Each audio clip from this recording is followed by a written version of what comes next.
Olá, quarto ano, tudo bom? Então vamos para mais uma aula de história? Antes disso, você vai lavar as mãos e eu preciso que você traga o material da aula de hoje. Então, eu preciso daquele caderno que você está usando nas nossas aulas, o lápis, a borracha, e para hoje eu preciso de 2 folhas, tesoura e lápis de cor. Então, pode buscar que estamos esperando.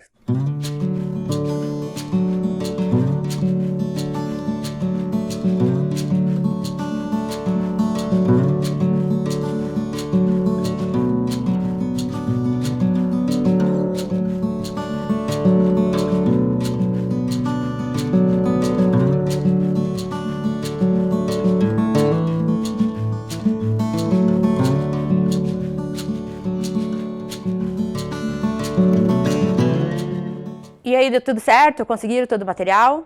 Se não conseguiu a folha, não tem importância. A gente faz no caderno mesmo, tá bom? E se não conseguiu o lápis de cor também, pode fazer, não vai fazer falta, tudo bem? Então agora eu preciso que você ponha a data de hoje e copie o tema da nossa aula. Na aula 5 é pré-história brasileira. Então nós precisamos que você copie o que está ali na tela.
Pronto, todos copiaram.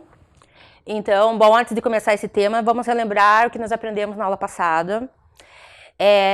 Então, lembrando que a gente está trabalhando sobre a pré-história brasileira, ou seja, sobre os primeiros habitantes do Brasil, como eles teriam chegado até aqui, como eles viviam, algumas informações, e como a gente consegue estudar isso, lembrando que são acontecimentos de mais de 20 mil anos, né? E tem cientistas que defendem que foi uns 50 mil anos.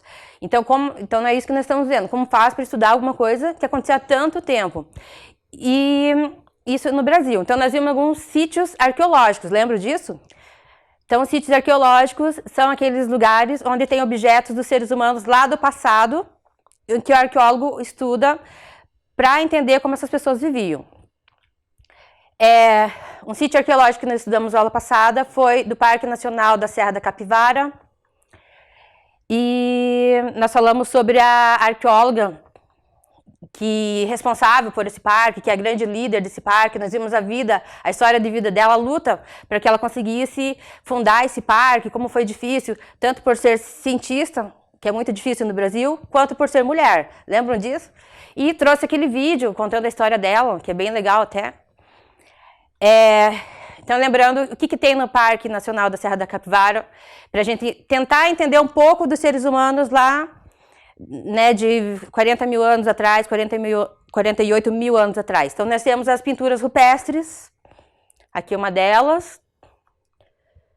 Né? Então, lá tem milhares de pinturas rupestres. E nós temos também restos de artefatos de pedra lascada, restos de fogueira, que foram estudadas, né? E chegou a uma conclusão que os primeiros seres humanos podem ter chegado no Brasil há mais ou menos 48 mil anos. Então, lembrando que é dessa forma, com esses vestígios, que os cientistas tentam determinar quanto tempo, né, viviam as primeiras pessoas aqui do Brasil. Nós estudamos também as pinturas rupestres no Paraná. Então, nós vimos que no Paraná também tem vestígios dos primeiros seres humanos que moraram aqui, que chegaram até aqui. Tem muita pintura rupestre e eu trouxe essa para vocês, que fica lá em Piraí do Sul. Falamos sobre os povos dos sambaquis. Então, o Sambaquis é essa montanha que você está vendo aí. Lembrando que não é uma montanha comum, não é uma montanha de terra. Se eu mexer nessa montanha, eu vou encontrar conchas, ok? Então, a gente vai falar mais sobre o Sambaqui hoje. Então, é interessante a gente saber que não existe montanha de concha na natureza. Então, como que foi feita essa montanha de concha? Foram as pessoas, os primeiros habitantes do litoral paranaense que fizeram essa montanha. Então, provavelmente, eles se alimentavam de frutos do mar e os restos, né, de concha eles iam jogando no mesmo lugar até formar uma montanha, que pode chegar até 30 metros de altura. Então, aqui mais uma imagem de um Sambaqui. Lembrando que o Sambaqui não tem só conchas. Então, tem muitos sambaquis que nós encontramos outros vestígios das pessoas que fizeram os sambaquis, que nós chamamos de povos dos sambaquis. Então, dentro dessas montanhas de concha, né, dos sambaquis, nós podemos encontrar também restos de seres humanos, né, fósseis. Aqui, lembro, fiz um joguinho com vocês na aula passada. Então, essas esculturas, que são os ólitos. Então, em alguns sambaquis é raro, mas alguns sambaquis apresentam esses zoólitos, que são esculturas representando animais. Provavelmente eram usados para oferendas. Alguns sambaquis nós achamos também, como eu já falei, fósseis de seres humanos, né? Restos de sepulturas. Então, o que faz acreditar que os sambaquis podem ser usados como um cemitério. Aqui tem essas conchinhas. Na concha, se você observar, ela tem um furo. Tá? Então, na natureza, a concha não tem esse tipo de furo. Então, provavelmente, os estudiosos acreditam que foram pessoas que fizeram esse furo. E para quê? Para que furar essa concha? Então, provavelmente, eles usavam essas conchas para fazer colar, para fazer adornos. Assim como ainda hoje tem colar de conchas, tem enfeites, né, para casa de conchas. Provavelmente, lá 4.000 anos atrás, 8.000 anos atrás, eles também usavam conchas para enfeitar. Para enfeite corporal, provavelmente. E eu vou falar um pouquinho mais sobre os sambaquis no Paraná. No Paraná também tem bastante sambaqui. O maior sambaqui que nós temos, o mais importante, fica lá em Pontal do Paraná. É o Sambaqui de Guaraguaçu. O maior sambaqui lá chega a mais ou menos 30 metros de altura. E é o único sambaqui tombado, patrimônio cultural. Então, aqui nós temos o mapa do Paraná. O primeiro mapa é o mapa do Paraná. E do lado nós temos a imagem do litoral paranaense, da praia. Né? Então, ali perto da Ilha do Mel, perto do Praia de Leste, muitos conhecem essas praias, né? Praia de Leste. Então, mais ou menos nessa região que está esse sambaqui, que é o mais importante do estado do Paraná. Aqui mais uma imagem do sambaqui de Guaraguaçu. E aqui é um forno que fica na mesma região, fica do lado ali desse sambaqui de Guaraguaçu. Ok, esse forno tem séculos. O que tem a ver o forno com o sambaqui da região, gente? Que há muitos séculos atrás, eles usavam essas conchinhas dos sambaquis, eles desmanchavam o sambaqui, que lembra que o sambaqui é o sítio arqueológico que ajuda nós a conhecermos mais sobre a vida dos primeiros moradores do Paraná. Então é muito importante, tudo que a gente acha no sambaqui é importante para estudar a história. E, lamentavelmente, eles usavam esse material, queimavam nesse forno, que nós estamos vendo essa imagem, para construção civil, ou seja, para construir casas. Então, muitas casas que você vê lá no litoral, lá na praia, foi usado com material do sambaqui. Para o cientista que trabalha com esse assunto, é muito triste, porque se perdeu. Nesse forno se queimou muitos vestígios da história, muitos objetos que poderiam contar um pouco mais sobre a história dos primeiros habitantes do Paraná. E hoje em dia, o que a lei fala hoje sobre isso? Se eu posso chegar lá no sambaqui com um baldinho cheio de conchinha e levar para casa? Tá, então, o que a lei diz? Vou ler para vocês uma lei que é de julho de 1961.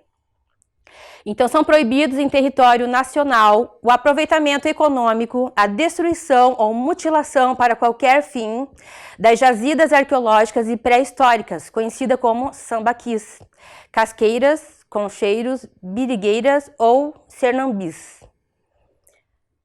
Ou seja, o que a lei diz? Que é proibido mexer no sambaqui, destruir esse sítio arqueológico. Então, o sambaqui é um sítio arqueológico. Não pode mexer, não pode destruir nada disso. Então, se fosse, hoje em dia, esse forno que nós vimos ali, o dono do forno seria preso, teria que pagar uma multa por isso, tá? Bom, estava lendo uma reportagem sobre sambaquis, e tem um arqueólogo, um estudioso, né, sobre sambaquis, que ele compara esse sítio arqueológico com lixões. Ok? Então, como assim? Então, se eu mexer num lixão, eu vou ter uma ideia de como as pessoas vivem, né, na atualidade, de como se alimentam, de que tipo de roupa usam, certo? Então, da mesma forma, sambaqui. O que a gente acha, que estudioso, né, só os arqueólogos podem mexer no sambaqui, o que eles acham lá, dão ideia do que os primeiros moradores do litoral faziam para sobreviver, de como eles se vestiam, tá? Então ele faz essa comparação. Para vocês entenderem um pouquinho mais, eu trouxe um poema, uma crônica, na verdade, do Luiz Fernando Veríssimo, que conta a história de duas pessoas que se conheciam através do lixo. Então, um analisava o lixo do outro, tá? Eles não se conheciam pessoalmente. Eram vizinhos, não se conheciam pessoalmente, mas observando o lixo, eles tinham muita informação um do outro, tá? Quem vai contar essa história, quem vai ler essa crônica é minha amiga, ela é atriz, a Lucimara Lopes, e ela gravou para vocês esse texto. Olá, eu sou a professora Lucimara e gostaria de ler uma crônica para vocês. Ela é de Luiz Fernando Veríssimo e se chama O Lixo. Vamos lá? Encontraram-se na área de serviço, cada um com seu pacote de lixo. É a primeira vez que se fala. Bom dia, bom dia. A senhora é do 610. E o senhor é do 612, não é? Eu ainda não lhe conhecia pessoalmente. Pois é. Desculpe a minha indiscrição, mas tenho visto o seu lixo. O meu quê? O seu lixo. Reparei que nunca é muito. Sua família deve ser bem pequena. Na verdade, sou só eu. Notei também que o senhor usa muita comida em lata. Eu não sei cozinhar, tenho que fazer minha própria comida, então cada um se arranja como pode. Entendo. A senhora também... Não, me chame de você. Você também, perdoe a minha indiscrição, mas tenho visto alguns restos de comida em seu lixo. Champignons, coisas assim. É que eu adoro cozinhar, fazer pratos diferentes, mas como moro sozinha, às vezes sobra. Você não tem família? Tenho, mas não aqui. No Espírito Santo, não é? Como é que você sabe? Veja os envelopes no seu lixo, no Espírito Santo. Mamãe escreve todas as semanas. Ela é professora? Isso é incrível! Como foi que você adivinhou? Pela letra no envelope. Achei que era letra de professora. O senhor já não recebe muitas cartas, a julgar pelo seu lixo. Pois é. Mas no outro dia tinha um envelope de telegrama amassado. Más notícias? Meu pai morreu. Nossa, sinto muito. Tudo bem, ele já era bem velhinho, lá no sul, há tempos não nos víamos. Foi por isso que você voltou a fumar? Como é que você sabe? É que de um dia para o outro começaram a aparecer carteiras de cigarro amassadas no seu lixo. É, verdade. Mas consegui parar outra vez. Eu, graças a Deus, nunca fumei. Eu sei. Mas tenho visto uns vidrinhos de comprimido no seu lixo. Tranquilizantes. Foi uma fase. Já passou. Você brigou com o namorado, certo? Isso você também descobriu no lixo? Sim. Primeiro buquê de flores com um cartãozinho. Jogado fora. Depois, muito lenço de papel. É, chorei bastante. Mas já passou. Mas hoje ainda tem uns lencinhos. Ah, é que eu estou com um pouco de coriza. Ah, vejo muita revista de palavras cruzadas no seu lixo. É que eu fico muito tempo em casa, não saio muito. Sabe como é? Namorada? Não. Mas há alguns dias tinha uma fotografia de mulher no seu lixo, até que bem bonitinha. Ah, eu estava limpando umas gavetas, coisa antiga. Você não rasgou a fotografia. Isso significa que no fundo você quer que ela volte. Você já está analisando o meu lixo. Não posso negar que o seu lixo me interessou. Engraçado, quando examinei seu lixo, decidi que gostaria de conhecê-la. Acho que foi a poesia. Não! Você viu os meus poemas? Vi e gostei muito. Mas são muito ruins. Se você achasse eles ruins mesmo, teria rasgado. Eles só estavam dobrados. Se eu soubesse que você ia ler, né? Só não fiquei com eles porque, afinal, estaria roubando, não é? Se bem que, não sei, o lixo da pessoa ainda é propriedade dela? Acho que não. Lixo é domínio público. Você tem razão. Através do lixo, o particular se torna público. O que sobra da nossa vida privada se integra com a sobra dos outros. O lixo é comunitário. É a nossa parte mais social. Será isso? Bom, aí você já está indo fundo demais no lixo, não é? Ontem, no seu lixo, o que é? Me enganei ou eram cascas de camarão? Acertou. Comprei os camarões graúdos e descasquei. É, eu adoro camarão. Descasquei, mas ainda não comi. Quem sabe a gente pode jantar juntos? É. Não quero dar trabalho. Trabalho nenhum. Vai sujar sua cozinha? Nada. Num instante se limpa tudo e põe os restos de fora. Sim, os restos no lixo. Acho que desse encontro nasceu uma bela amizade. O que vocês acham? E aí, gostaram do poema, da crônica? Eu acho muito inteligente esse texto, porque realmente o nosso lixo conta um pouco sobre a gente. Então, ali fala questões até emocionais, né? Que ela estava apaixonada. Então, tudo isso eles foram detectando através dessa observação do lixo. E é mais ou menos isso que o arqueólogo faz. Observando lá o sambaquis, que pode ser comparado com o lixão, o que ele encontra no sambaquile, ele vai tentando, na verdade, deduzir como essas pessoas viviam, ok? Então, a gente vai fazer um exercício mental agora, que é o seguinte. Então, você vai imaginar que você é um arqueólogo lá vivendo em 2100, daqui a 80 anos.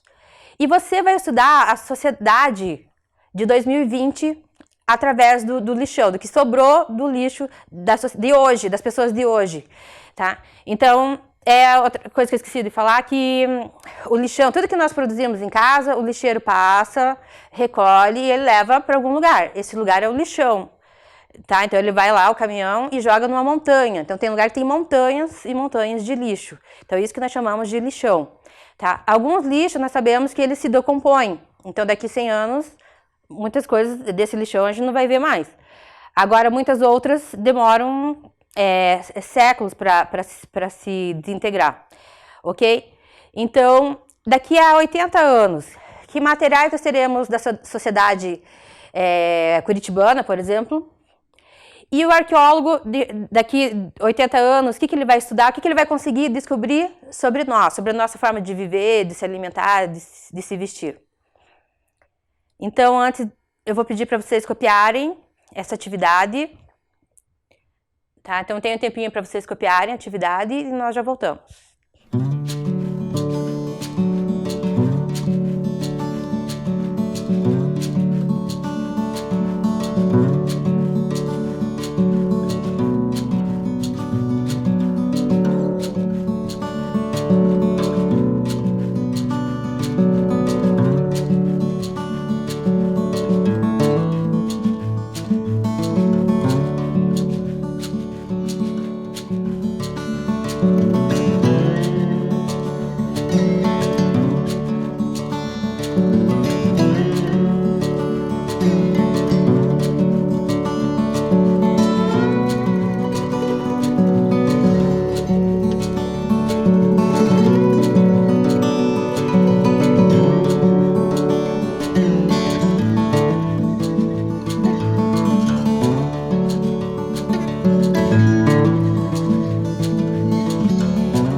E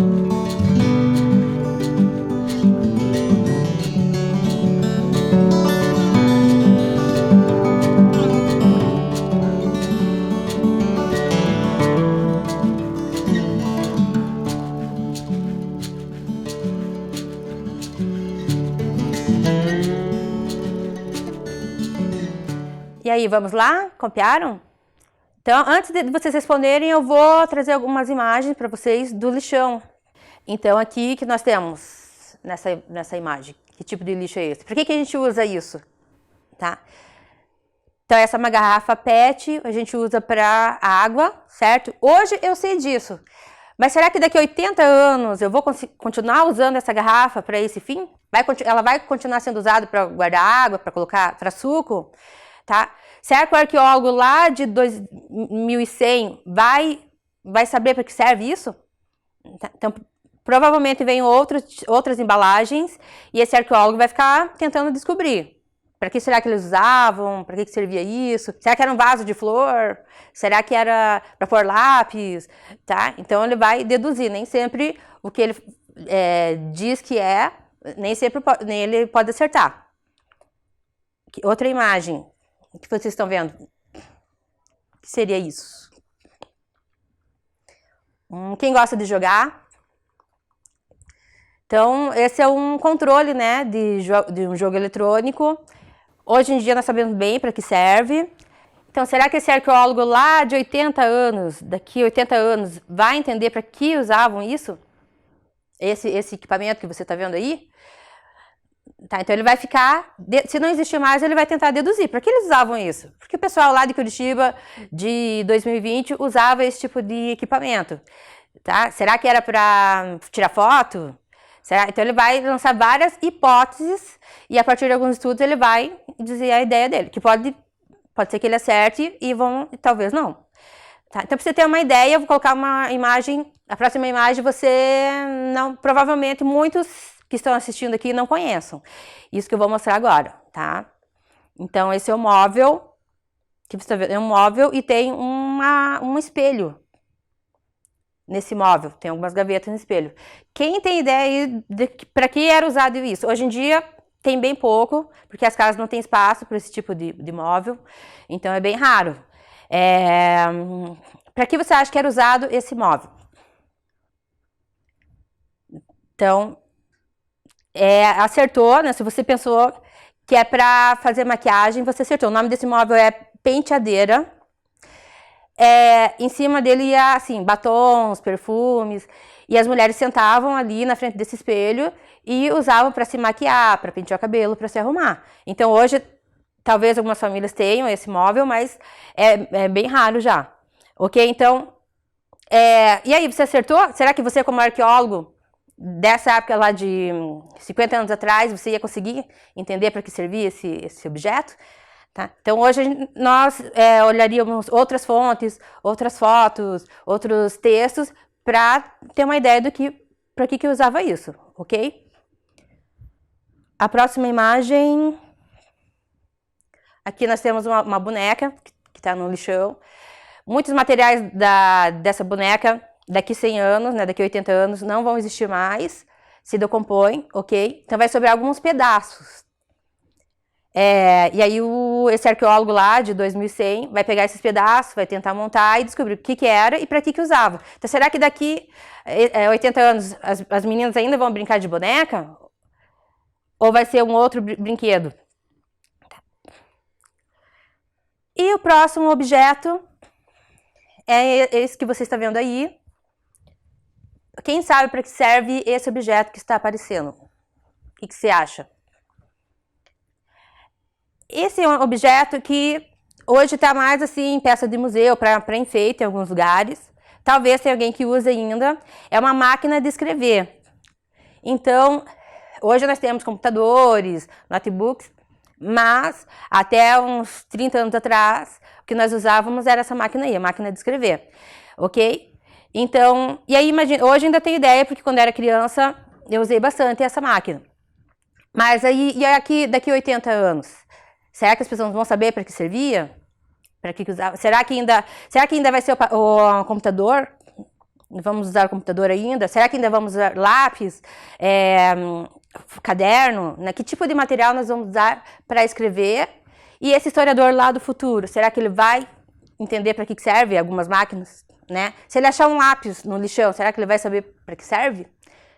Tá bom? Então, aqui eu trouxe algumas reflexões para vocês de como se faz a pesquisa, da dificuldade que é de tentar entender para que serve cada objeto encontrado, tá bom? E agora, lembrando que você tem uma atividade para fazer. Então, você é esse arqueólogo lá de 2100 e vai me dizer, vai estudar a sociedade de hoje, através do lixão, ok?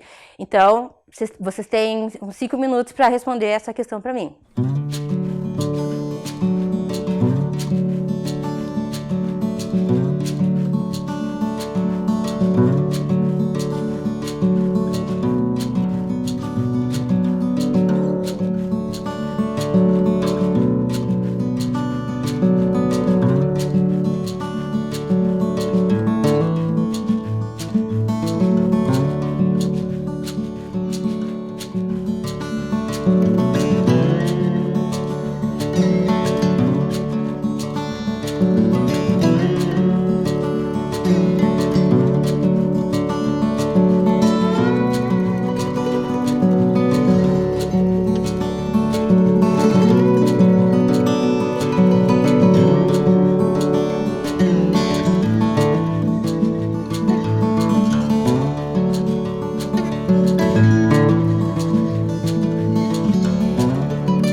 Bom, vamos lá, conseguiram responder? Lembrando que se vocês puderem mandar para nós essas respostas, a gente fica bem curioso em saber como vocês entenderam o que a gente está explicando aqui, tá? Então, agradeceria muito se vocês mandassem para nós, tá bom?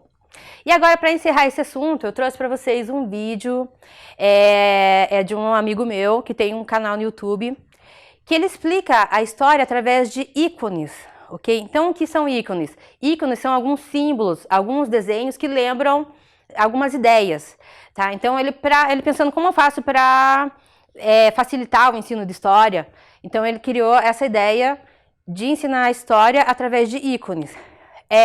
Então é o professor Giovanni Bernini, o canal dele chama-se História ao Quadrado, e esse vídeo que eu tô passando hoje, ele vai resumir esse assunto que nós trabalhamos. Então esse vídeo fala sobre os povoadores da América. Então lembrando que o Brasil fica no continente americano, então ele vai começar a falar, né, sobre a chegada dos primeiros seres humanos na América e depois vai falar do Brasil, tá? Então você vai ver como ele fez essa questão dos símbolos, como ele contou através a questão dos símbolos. Ok? Então, com vocês o vídeo História ao Quadrado. Salve meus camaradinhas, eu sou o professor Giovanni Bernini e você está no canal História ao Quadrado.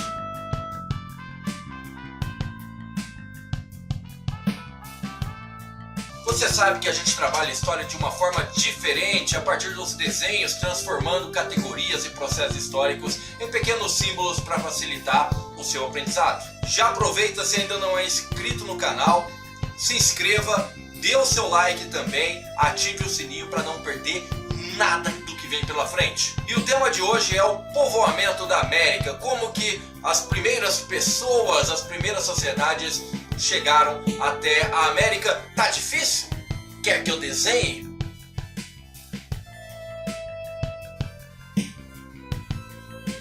Então vamos falar sobre o povoamento da América, lembrando que a humanidade tem o seu surgimento no continente africano e depois se espalha para a Europa, a Ásia e chega finalmente ao continente americano. E para isso há duas teorias que explicam a chegada dos seres humanos até aqui. A primeira dela é a teoria de Clovis, conhecida como a teoria do Estreito de Bering, ou seja, a região do planeta que liga o Extremo Oriente ao Ocidente, ou seja, o continente asiático ao continente americano, bem ao norte. E, teoricamente, então, a humanidade, antes de chegar à América, ela teria vindo do continente asiático. Fazer aqui um símbolo de algumas das culturas asiáticas. Esta chegada até a América, ela teria se dado então através da América, então teria chegado primeiramente na América do Norte, então descendo lá pelo Alasca, depois Canadá, Estados Unidos. Então, o continente mais ao norte teria sido o primeiro a ser povoado e esses seres humanos teriam chegado até aqui caminhando, fazendo todo este caminho a pezote. E este caminho só teria sido possível devido à era glacial que congelou o Estreito de Bering e tornou possível então a ligação do continente asiático com o continente americano. Existe uma outra teoria que é a teoria das ilhas, tá? Então, as ilhas do Pacífico, em que estes seres humanos teriam sua origem na Oceania e não na Ásia. Então, os primeiros habitantes da América seriam de origem oceânica. Eu vou fazer aqui um dos símbolos da Oceania, ponto turístico lá de Sydney.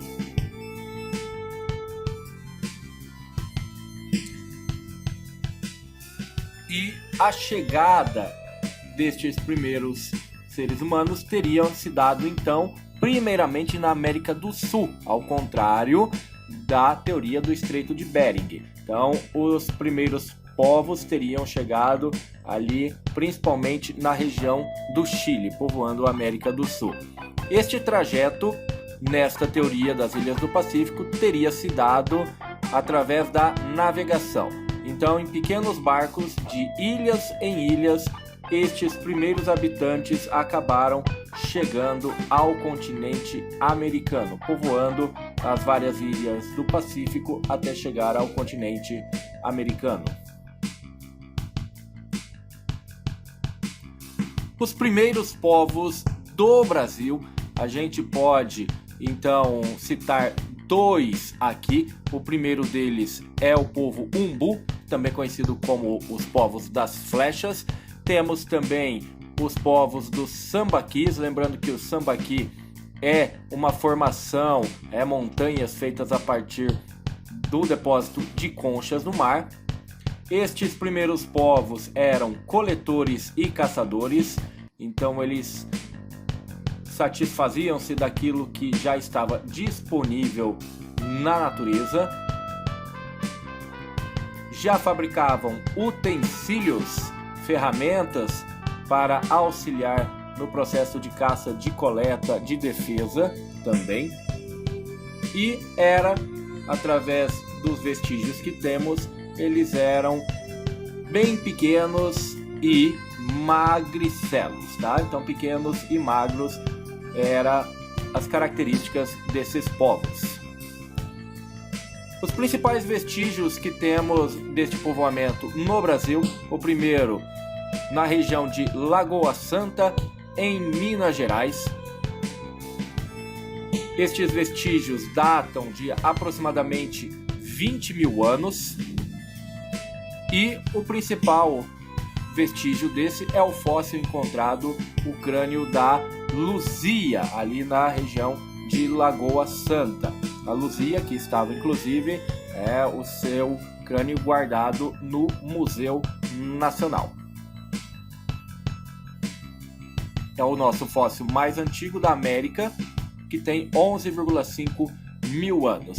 As características a partir da Luzia, suas características físicas são de negroides, ou seja, a população que habitava principalmente a Austrália, a Oceania e a África. E esta teoria, este achado do fóssil da Luzia de 11,5 mil anos, contraria a teoria do Estreito de Bering. Afinal, o fóssil mais antigo de toda a América foi encontrado no sul, na América do Sul, e não no norte. Então, cientificamente, a ocupação teria se dado primeiramente pelo sul.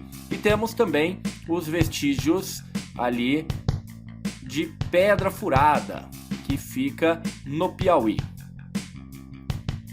Estes vestígios têm aproximadamente 48 mil anos e são vestígios arqueológicos principalmente de carvão e pedra, ou seja, já demonstrando o povoamento, a chegada dos habitantes na América do Sul há aproximadamente 48 mil anos. Também há uma série de pinturas rupestres, uma das linguagens do homem pré-histórico, e esta região ali vai ser instituído o Parque Nacional Serra da Capivara, que é um ponto turístico.